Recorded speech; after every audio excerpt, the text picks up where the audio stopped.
Can you hear anything?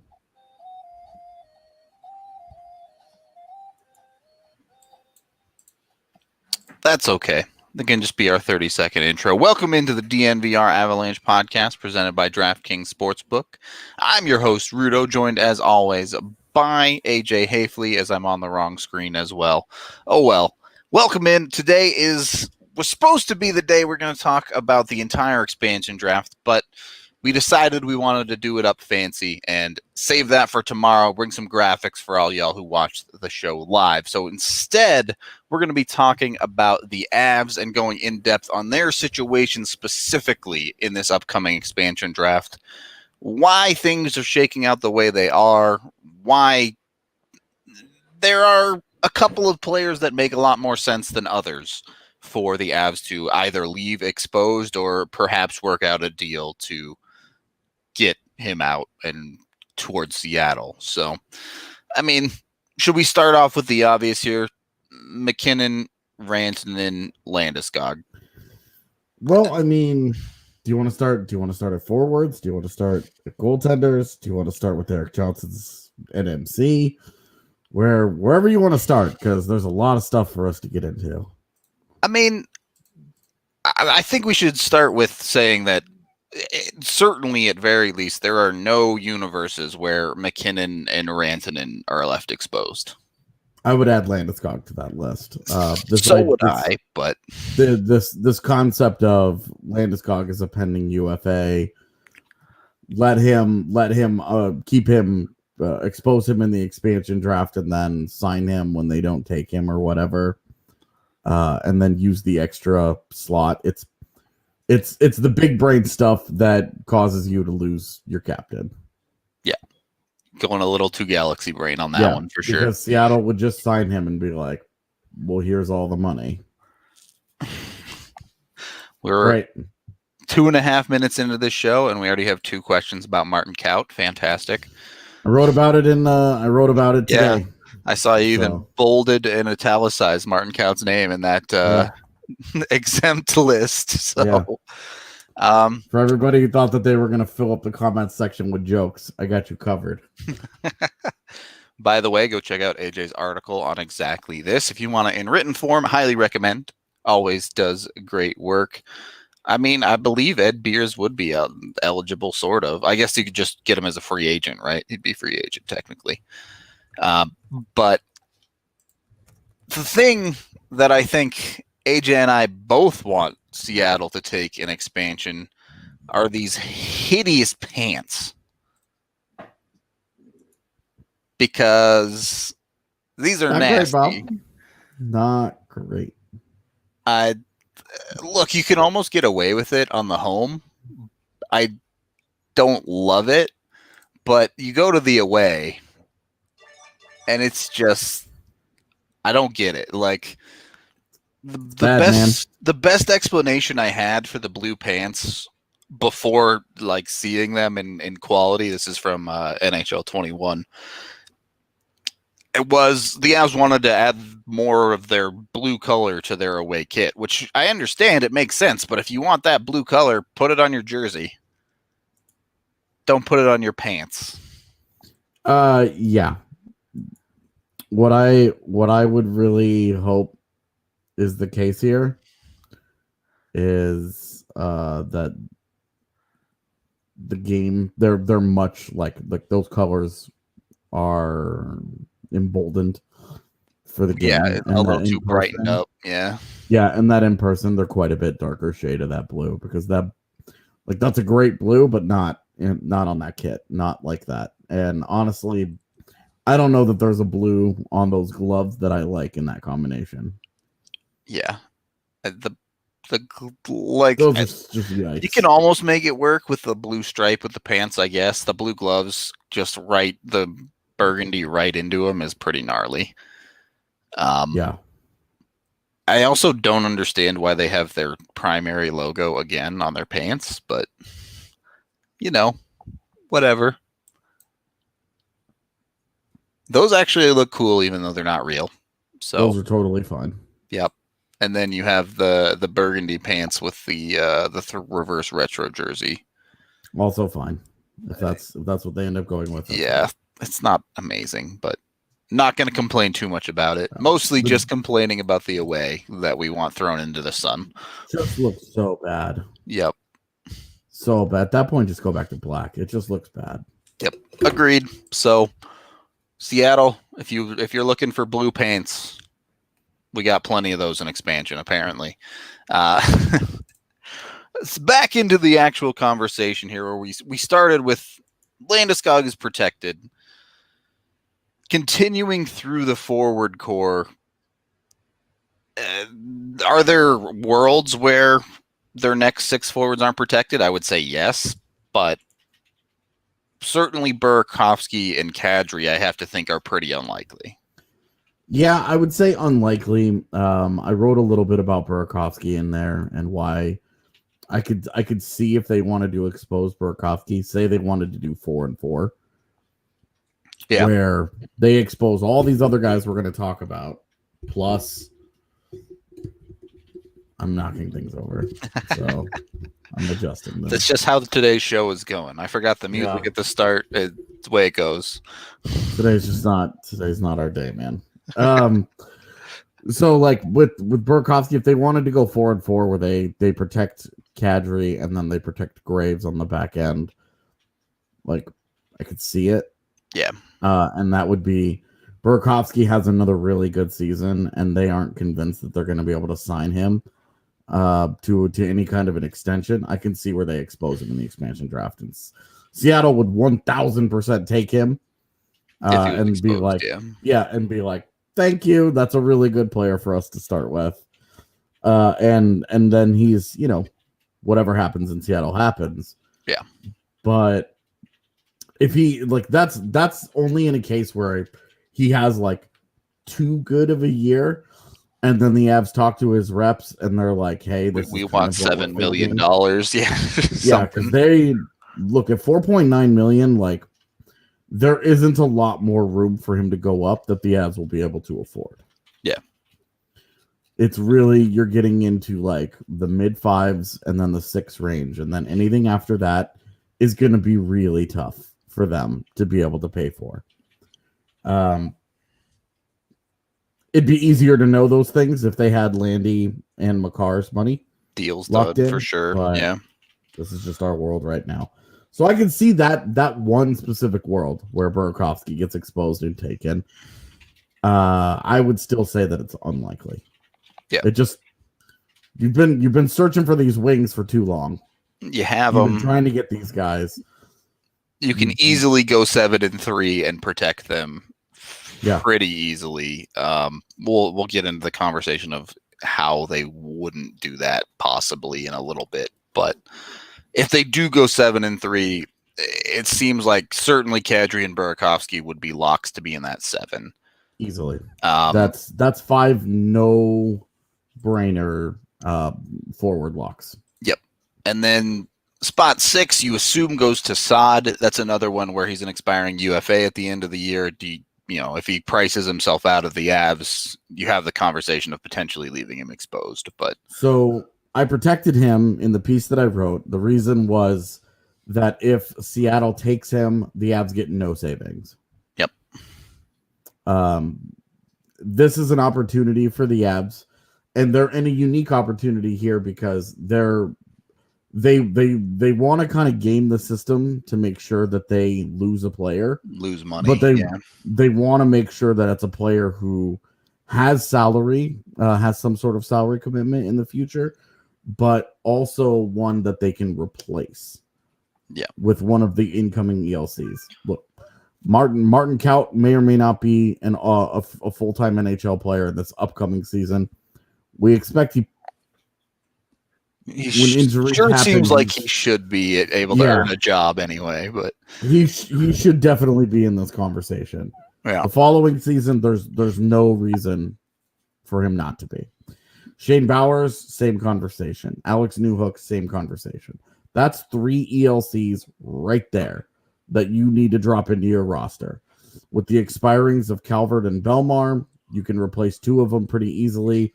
The third one gets replaced with whoever gets taken in expansion. If you protect Brandon Saad and then lose him in free agency, you're okay with that because you made sure that you lost a little bit of money that you can then replace with Alex Newhook Right. CLC. I think that's the key, right? You're losing Brandon Saad's money anyway if you're exposing him in the expansion draft. Someone like Donskoy, Comfer, we'll get into this conversation too. That's extra savings. Donskoy is an extra $3.9 million that you would have to play with going into the offseason if you lost him, as opposed to an expiring UFA. Yeah. So, and you know, there are still some question marks around that as what the cap looks like. But as far as Saad is concerned, and we talked about this on the show a couple days ago, if you gave up 2 seconds for 1 year of a guy, doesn't feel great unless you win the cup. Yeah. So you have to think the Avs will at least attempt to re-sign Saad. However that goes, it goes. Yeah. I mean, we'll see how he fits and how he plays, and it may not work at all. And if he bombs, it has 20 points. It is what it is. But yeah, so we'll see how he plays and like what the relationship is at the end of the year, and then whatever the financial realities are. Like, look, if they can get him on a Tyler Toffoli type deal, I think you have to try and do that, even with Alex Newhook coming in. But you protect him from expansion to give yourself that chance. Yep. And you make sure protecting him from expansion just means that that's one less avenue where Seattle could select a legit player and you don't save any money. Mm-hmm. And that's a big consideration here. So that's why we've got Saad as the sixth guy, the sixth forward protection. Yep. And I'm with you on that. I don't have any arguments there. In my opinion, the only forward spot that is really up for debate is that seventh forward spot. And there's a very real debate there. There are legitimately 4 guys that you could put in that spot. Yeah. So, and that's really the crux of the entire expansion conversation is about this seventh forward. Yep. As you protect your top 6, and then you have essentially your entire third line in Donskoy, Comfer, and Nichushkin that you either have to pick one of, or you go with the young guy, the cheap guy, as we talked about if the Avs are looking to move out money, in Tyson Jost. Right. It's so in the piece that I wrote, I protect Jost. Yep. Which I know is going to be an unpopular thing. But as I wrote in there, it's purely a business decision. It's not a hockey decision. Knowing that they will be able to replace whatever guy they lose. I'm protecting Jost to keep them from taking a cheap player, basically. Yep.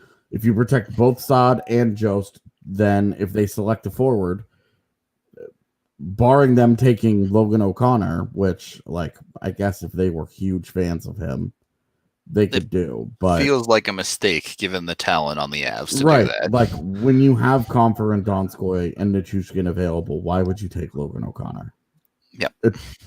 It just doesn't make any sense. So it's all about, for me, it's all about what are you prioritizing? Now we're 1 year out. Yeah. We still have an entire season where these guys are it's going to be a battle royale. These 4 guys, whichever one of them does best, is going to make the best argument for protection. If Val Nichushkin repeats the season that he did and is just a little more productive in the postseason than he just was, then you're going to have a really hard time exposing that guy. Comper has a 50-point season at $3.5 million. All of a sudden, that dude's pretty good. Right. Now, granted, we're going to be talking about point totals and stuff because we got to do it in like prorated feels here. That in a full because year, true. It's going to be a 56 game season, and 20 goal seasons are not going to be common next year. There's not going to be a lot of those guys that get there. I just think that you have so many different aspects to this. Nichushkin is right in the middle of his prime. He's an elite defensive forward. At $2.5 million, that's great, but they only have one more year of him at 2.5. And then he probably gets a raise after that, assuming that he repeats the season. And if he does, there's a great argument to be made for protecting him because he's just that good defensively, where it's really hard to find guys who are excellent defensively but can also give you 30 points. There's lots of guys who are going to be excellent defensively, and you're just hoping to get 10 points out of those guys. But a 30-point guy, 35-point guy can give you 10 goals and elite defensive presence on the wing in a depth role. It's really valuable. It's really hard to find. So if he repeats that season, I think he probably becomes the favorite. Donskoy, I think, has the least case here.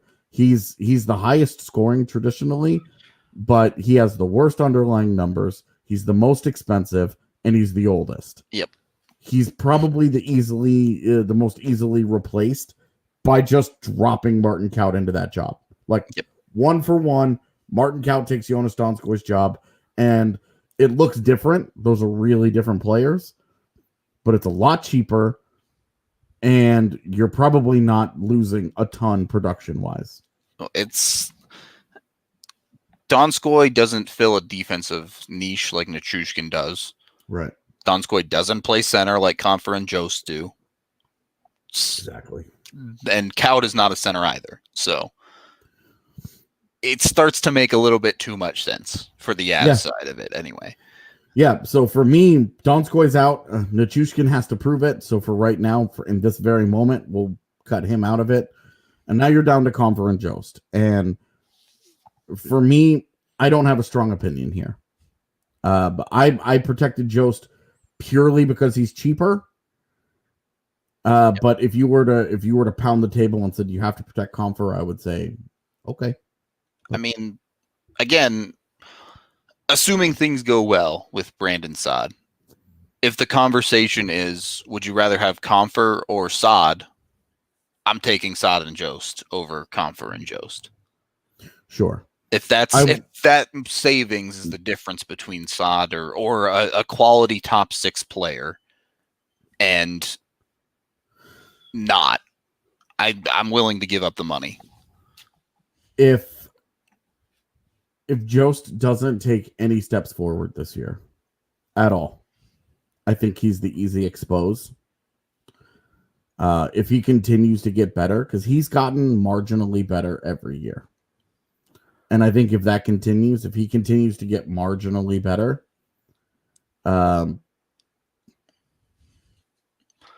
just enough of a step forward. Yeah, it's really, because then at that point, Seattle has all the reasons in the world to take him.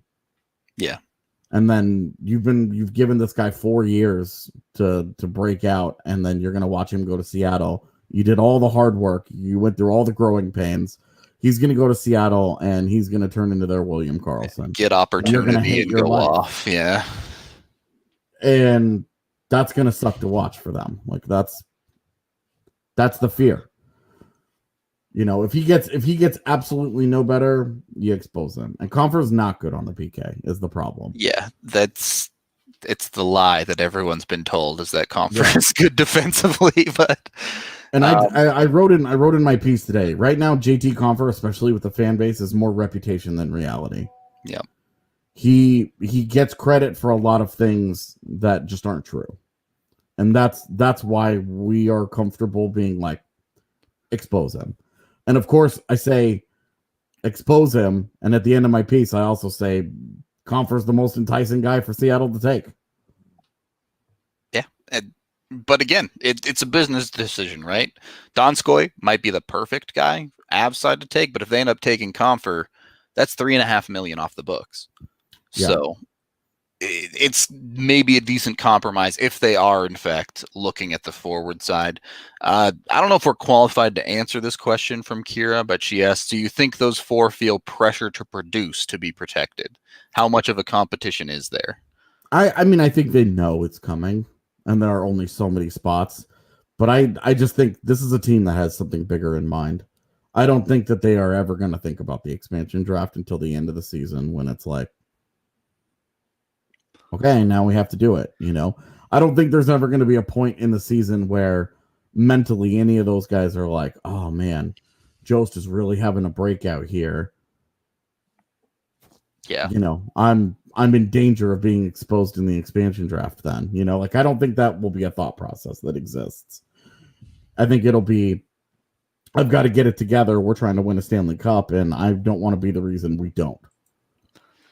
Yep. And then at the end of the year, when the games are done, when you get there, yeah, and then guys have time to reflect back on what happened. Then I think they'll think about it, but not before then. To answer Travis's question, I do think Jost could have a breakout like Karlsson. I don't think it'll be a 40-goal breakout.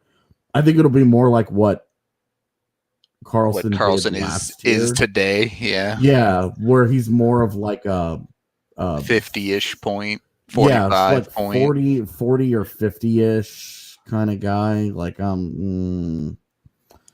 somewhere in there, and a good defensive player, because he's gotten better every year to the point where his underlying numbers now, especially defensively, are pretty good. And something to reiterate there is there would be opportunity in Seattle for Jost that he's just never going to get in Colorado. Yeah, definitely true. So, yeah, and keeping those guys purely because they could be trade bait for a rental at some point. That's a poor use of consolidating assets. Like, that's how you get yourself into trouble. It's really hard to trade bait Comfer, I would say, at least in the coming season, because he's got multiple years left on that deal. Yeah, after, when Seattle's talking about he's got 2 years left on his deal. Yep. And, a 2-year deal of almost any amount of money a team can probably stomach. Maybe, but be something we talk about in the next segment. Yeah, indeed. We have to take our first period break here. Our DraftKings pick of the week, Brendan Vogt, this one's for you. The Jets are only plus 144 to go 0-16 in this entire NFL season. I'm not saying take the bet, but take the bet. That's all I'm saying. The Jets are pretty rough this year. You can make yourself a little bit of money. Of course, if you're looking for better odds, they have tons of odds boosts every single day over at DraftKings Sportsbook with amazing bets from pretty much any sport you can imagine under the sun. So go give them a look. And when you sign up today, you can first of all win yourself $100 by betting $1 on the Gonzaga versus Baylor basketball game coming up this weekend, and get yourself a $1,000 deposit bonus when you use code DNVR when you sign up. So download the top-rated DraftKings Sportsbook app now and use that DNVR code when you sign up to turn that $1 into $100, and of course get the $1,000 sign up bonus. Again, code DNVR at DraftKings.com/sportsbook for a limited time only. Must be 21 or older. Colorado only. Bonus comprised of a first deposit bonus. Deposit bonus requires 25x playthrough. Restrictions apply. See DraftKings.com/sportsbook for details. Gambling problem? Call 1-800-522-4700. And, of course, Breckenridge Brewery, our official beer over here at DNVR. Got a Strawberry Sky right here for you. You can get these down at the farmhouse in Littleton, or, of course, use the Breck Beer Locator online to find it in a liquor store near you. Second period of the DNVR Avalanche Podcast, presented by DraftKings Sportsbook. So, we're talking a lot of these forwards that we're leaving exposed about monetary value.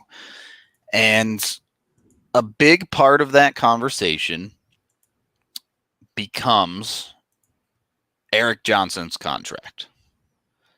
Now, before we even get into the monetary value of it, he does have an NMC. We've talked about it every single time this topic comes up.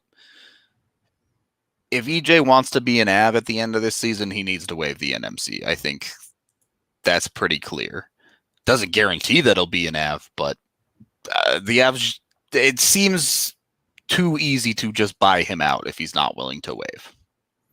It is. And, $2 million of dead money on their cap for 4 years would be the penalty for buying him out. But for EJ, he also loses $4 million in that exchange. Yep. If he declines to waive the NMC. So given look at the financial trouble that the players are in right now as they're preparing to try and come back to play. They're giving a ton of money back to the league because of how much they're losing. Guys are having huge chunks of salary taken. $4 million isn't going to be an insignificant amount of money for that guy. Because if they buy him out and he goes into the open market, he's probably not getting $4 million to play somewhere else. Meaning he's not likely to make that money up on a deal if he does get bought out. So EJ has every reason to waive the NMC, especially because there isn't really much reason for Seattle to take him. He's going to be 33 years old at the time of the expansion draft. 2 years left, $6 million. There really just isn't reason to take him. I mean, all right, so obviously the protections here seem pretty straightforward on the defensive side. First of all, you don't have to think too much about Makar.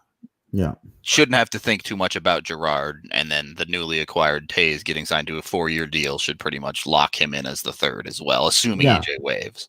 It would take a massive disappointment from Devon Taves this year for them to even be a conversation. Yeah.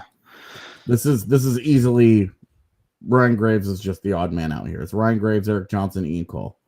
So that's the conversation you have to have. If you're waiving and exposing Erik Johnson, if you're Seattle, why would you take Erik Johnson over Ryan Graves? You wouldn't. I mean, at this point in their careers, I don't know that there's a major difference, especially when you consider a further decline from EJ. Yeah. As moving forward for the next two, because each guy would have 2 years left on their contract. Yep. Which guy's going to be better over those 2 years? Graves will be half the cost. He'll be like, he's what, 7 or 8 years younger? And at that point, skill level will not be... Skill level will not be... it won't be enough of a difference for it to be a meaningful conversation. The only thing that EJ has on Graves, maybe you can make an argument that EJ is a bit stronger defensively, but the only significant thing he has on Graves, I would say, is veteran leadership ability. Yeah, and look, that's going to turn into a real magical elixir if they win the Stanley Cup this year. True. Then all of a sudden, EJ gets tagged with has been there before. Yep. Knows what it takes. But so will Ryan Graves. Yep. So, it's to tackle some of the no, you don't. They don't need to. Getting to the cap floor is not difficult. They have to take 30 players. Getting to the cap floor is not hard. Yeah. Fletchmonger asked, trying to get to the cap floor. We talked about this a little bit yesterday, and we'll talk about it more tomorrow, probably. Yeah. Given the flat cap that the NHL is facing, it shouldn't be hard for Seattle to get to the floor. There should be teams tripping over themselves trying to give them money. So the difference between EJ and Graves isn't like free. This is a guy that's making over $3 million. So yeah, I mean, again, they have to take 30 players, whatever combination of ones that end up on their roster. They will not be struggling to get to the cap floor. Yep. I've flipped through some of the protection lists and stuff in prep for tomorrow's show when we draft the roster. We're not going to have a hard time. Yep. I'm honestly more worried about the cap than I am the floor. Given the flat, yeah. And that's exact. Teams are dumping contracts they signed expecting cap to go up is basically what's going to be happening. But we'll see. We'll see on that front. It's pretty straightforward. Leaving either of EJ or Graves exposed qualifies them for the rules of the expansion draft. They're qualified because they have to leave someone exposed that is signed through 21-22 that played at least 70 games over the last 2 years, I think it is. So they're good there. If EJ waves, it's super straightforward. If EJ doesn't waive, it's still super straightforward. It just means buying out EJ. Yep. It answers the who, Bo and Byram, Connor Timmins are both on your team at that point without any problems. All right. I don't know what's going on. We got some kind of bots, I suspect, in our Periscope chat, but that's okay. Anyway, continuing through the defensive line here, the conversation again becomes, how do the Avs use this money? And let's assume they protect Jost. Moving into the goaltender position, for you and myself, I think it's pretty easy. They protect Grubauer right now today.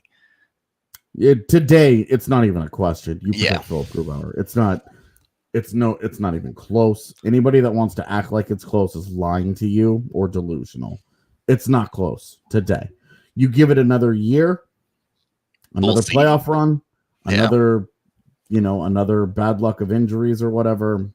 This is definitely open to change, but in this very moment, it's not close. You're protecting Grubauer. If only because, again, for the same reason that you protect Jost and Saad. If Grubauer gets taken, and he most definitely would at that point, they don't lose. No money comes off Colorado's cap. Pending UFA, yeah. And then they would have to turn around and spend money on a goaltender somewhere. Now, I wrote in the piece and I said, hey, look, if Adam Werner has a great AHL season, maybe you roll Francouz and Werner. But for a Stanley Cup team, anybody comfortable with that right now? No.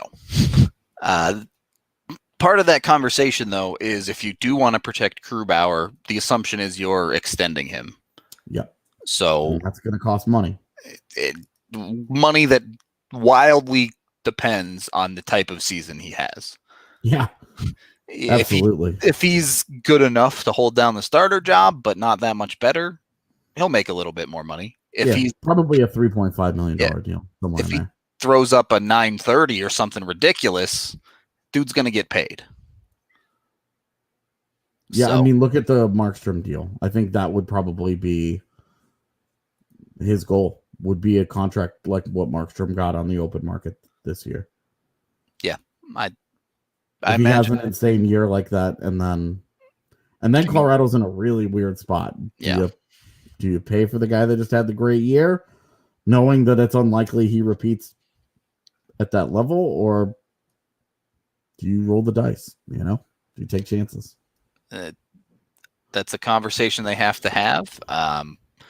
Either way, Francouz is not going to be the guy, and I don't think that there's any reason for Seattle to take him either. Yeah. Again, speaking to strictly today, right? I can't see Seattle taking him. The same conversation there. Francouz rolls in and steals the job from Grubauer next year, and something crazy happens.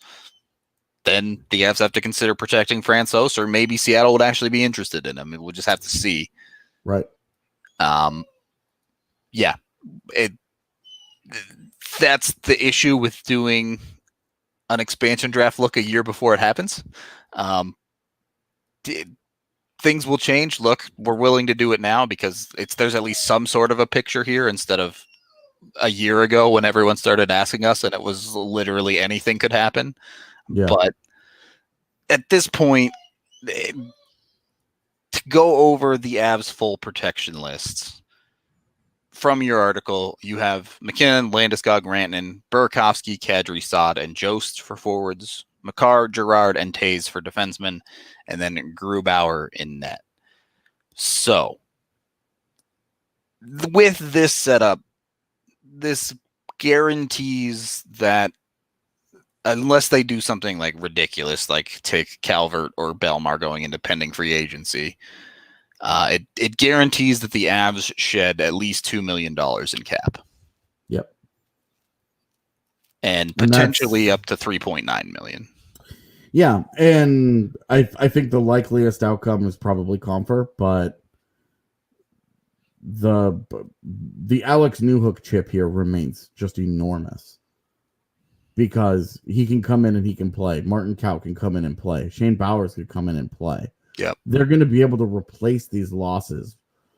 I don't want to make it seem like those guys don't mean anything. So it's like, well, it won't be hard at all. But the Avs are uniquely positioned to not only just lose a good player, but replace them without having to work very hard. They don't have to go scour the league to go get another third line guy. They've got a Shane Bowers or a Martin Kaut available. Right. They can replace them internally with ELCs. And that's how, one, you save money, and two, how you get value on a cup contending team. Yep. At best, it gives you more money to go get the one extra piece you needed. At worst, it keeps you under the cap with quality NHL players. Yep.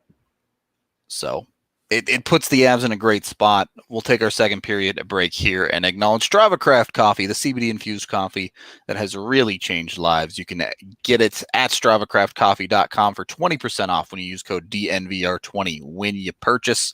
And of course, it helps with migraines, aches and pains, IBS, many other things as well. If you haven't tried it, you can sign up for their subscription service when you love it for 2, 3, 4, 6, or 8 weeks. Highly recommend. We also have WGT Golf, our gaming sponsor. We now have DNVR 4 open, so we need to download the game from DNVRgolf.com. You can search for DNVR 4 and find us there. We have tournaments every single weekend where you can win stuff from us here at DNVR, including merch, as well as other things from time to time as well. So all you have to do is take a screenshot of your final score in the tournament once you play in it and send it in to us, and you'll be entered to win. Highly recommend. It's awesome. You can either send it to the DNVR Sports Twitter or email it to info@thednvr.com. It's awesome. Yeah, I never win, but that's okay. I've come in a couple top 10s. I do all right on occasion. We've got Elf on the Shelf shootout this weekend. There you go. Elf on the Shelf shootout. I've never been a fan of that whole thing. Never got it. Creepy. Third period of the DNVR Avalanche Podcast, presented by DraftKings. Elf on the Shelf is just Christmas clowns. Yeah, elves are a lot like Christmas clowns. That's a really good way to put it. Just not a crazy, fan. Man. Not a fan at all. Well, hopefully the Avs don't end up looking like clowns in this expansion draft. And I think here's the conversation that's extremely tough. Look, we've talked about their protection lists today. That list seems pretty straightforward. It's not that hard to get to that conclusion outside of the 7th forward spot. Yeah. What makes it difficult is if you're diving into the trade market. Yeah. Yesterday we looked at what happened when teams got really cute with Vegas. If you're Colorado, how do you approach this trade market? Where would you start? If you were the Avs, you're Joe Sakic. Rudo, you have transformed into Sakic. Oh, sweet. I'm going to go shoot a bunch of wrist shots then. Or at least you've got his job. Okay. All right. You're working the phones with Seattle to try and get them to take a certain person, certain player, whatever. How do you approach it? I mean, I think you have to be pretty hard set on not giving up anything of significant value. No first round picks, and you don't have 2 second round picks already. Definitely no first. I wouldn't give up a pick in the top 100, just straight up. Since you don't have any seconds, especially. My firsts and thirds are off limits, basically.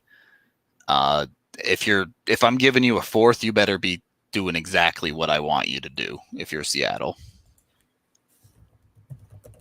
Yeah. Okay. You can still get the 3-headed monster tee if you want, Mike, over at the DNVR locker. Great shirt, by the way.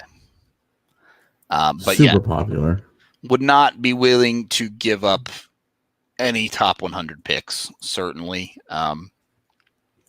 It's tough because, again, we have a year ahead of us where the Avs' current prospects are going to develop.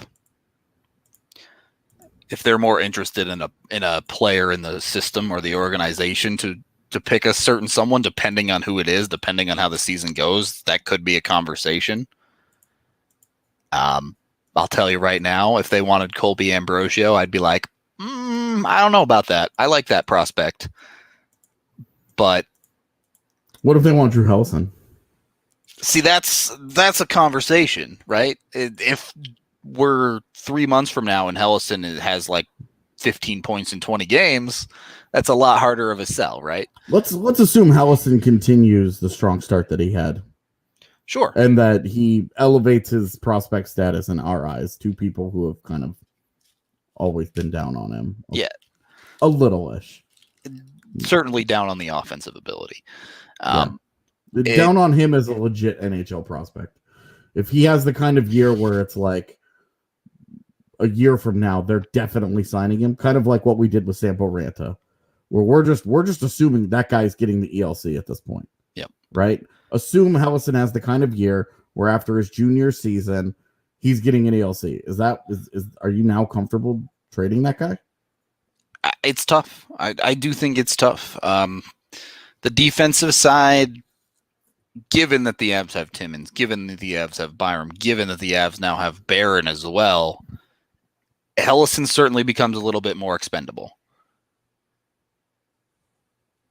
But again, the question is, if it's, hey, we're trading this guy to protect Comfer, so you take Donskoy. No, not worth. No, right. That's like Travis's idea. Give him Logan O'Connor to take Donskoy instead of Comfer. That's more of what I'm thinking. Right. There's more some equity there. Yeah. Where's your line? I wish we had the prospect pyramid right now, because I think we do actually. Where is the line that you draw where you say, "Oh wow, okay"? Yeah. Where's the line where you say none of these guys? Is it that third box and above? Yeah, I would not give anyone tier 3 and up for sure. Okay.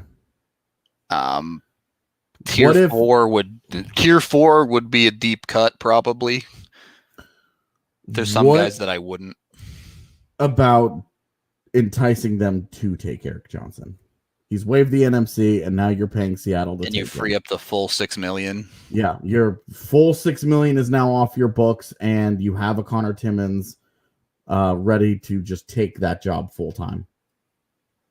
Yeah, you lose a lot of veteran experience with EJ and Cole both gone, but now you move into the youth phase where you're like, look, these guys, we've been grooming Byram and Timmins, and now they're here, they're ready. This is their defense, and now your defense is Girard and Makar and Taves and Byram and Graves Timmins and Graves. That's your 6 right there. Yep. How valuable is that? What level do you start to consider take this prospect in order to take? Because you don't want to give up picks. We agree there. I mean, $6 million is a lot of money, man. Yeah. Like we've talked before. If they lose Donskoy or Comfer, it's still going to be pretty tight to re-sign a Brandon Saad if he has a solid year.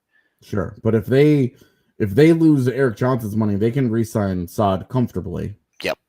And then they're probably not worrying about Burakovsky the next year either. Right. And to be clear, Saad is just the filler name for top 6 winger, basically, if that's what it comes down to. Sure. Yeah, that's fine. Yeah, that would definitely be more enticed if it was taking EJ's $6 million off the cap. Where's your line? Because for me, I think it's Shane Bowers. I think Bowers is the guy that I would consider, but it would hurt. Yeah, I same guy I was looking at. If you're losing EJ, you're not giving up Barron or Timmins. You're just not. Correct, because then it sort of defeats the purpose. What if Helleson? Is that an easy yes from both of us? I think so, yeah. Okay. Is there any guy in that fourth box where we would really say you'd have to really, really think about it for EJ? I mean, I love Sasha Mutala, but I can't even justify that. Yeah, I think I'd have to do it for any of them, basically. Okay. I think I agree. And I think Bowers is the only guy that I would consider from that third box. I agree. Kaut is NHL ready, basically, as we've talked about. So that doesn't make a ton of sense. And then if you believe in the upside, you don't want to give away a starting goaltender. So that one would be that's the one that comes back to haunt you. It could be a complete disaster for you if you do it. Yeah. You give away Bowers, and it's kind of like attaching. It's kind of like their Eric Haefele-ish. There's a limit to how south that can go for you, right? Right. It could go. I think it could go between Haefele and like Will Carrier, where you're like, it's fine. Like he's a good fourth line player, but we freed up $6 million and we used that money to keep our core guys and then go get another guy, and now we're even better. We got a player better than Shane Bowers out of the deal. Yeah. So I think he's the only prospect that I would consider for that, but that's also one of the only deals that I would consider trying to make is take Eric Johnson's money. Yeah. Otherwise, trying to entice them to do anything else. Like, look, if they're on the fence between Comfer and Donskoy, and you offer them a 6th round pick to push them towards Donskoy, I don't. Fine. If you throw a nothing pick at them to save an extra bit of money or whatever, I think that's perfect. But I don't care. Like, they're gonna take JT Comfer, and you suddenly it's the day of the expansion draft, and you call them up and you're like, how about you guys take Donskoy and we give you guys a 5th? If they're fine with that, I don't know why they would be, but if they're fine with that, okay. Great. Right. The Avs give up virtually no value there, especially considering their late round drafting struggles. But I mean, just considering the success of those picks in general, yeah. So I mean, hey, right now, Adam Warner's a 5th round pick that could be a real prospect. Yeah, I mean, Nikolai Kovalenko is a 6th round pick that we both really like. Look, there's a lot of hope there, but they're not NHLers until they're NHLers. Of course, but you feel differently about when you're like, we gave up Adam Warner, we gave up Nikolai Kovalenko. Versus we gave up Shamil Shmakov. True. That's true. Big difference there. Even 6th round, I mean, you're talking Nate Klarman versus Kovalenko. Yep. There's a big I like Nate difference. Klarman more than most people, and even I'm like, I mean, look at the difference between Nikki Lieberman and Shamil Shmakov. Yeah. So big range of what could happen there, to say the least. But a big range of non-NHLers that could happen. True. Yeah. So as we're kind of winding this podcast down, outside of the unforeseen things happening in the coming season, which, I mean, hopefully there still is a coming season, but I'm not worried about it. I'm not either. I'm confident they'll get something done. It's just a matter of what. It's very much a matter of what. Yeah. And win. Yeah, maybe more win than what, honestly. It's December 3rd. And it would seem unlikely they're going to get a deal done right now. So we're going to go into December 4th. I don't know how we could still be talking about January 1st as a start date. There's no way that January seems realistic. There's certainly no way that a full 82 game season is possible. I will ask this though, one last time. Lafreniere ruled out of WJCs today. Yeah. Jack Hughes ruled out of WJCs today. Guys who are going to be on their NHL clubs. Are we sure we want Bowen Byram in this thing?